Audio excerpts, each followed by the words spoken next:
Another thing we can look at in this house is the vapor barrier here, kind of all the way along this wall is just loose at the bottom like this.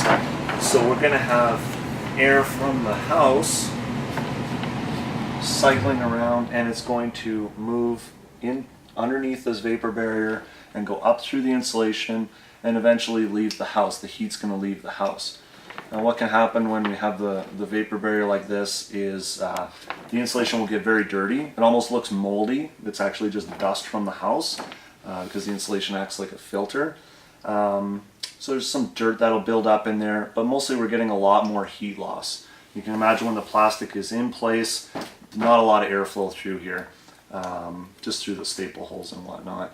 But when we have big gaps like this, we get a lot more airflow, and that's a lot more heat loss.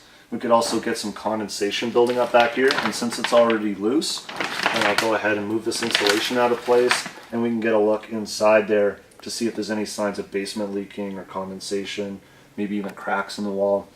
And in here, everything looks really good.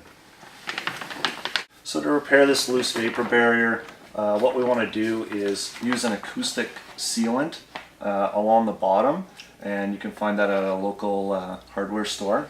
You just squeeze some of that down there. It's usually black, and then you just push the plastic up against it, and it creates a nice tight, airtight seal.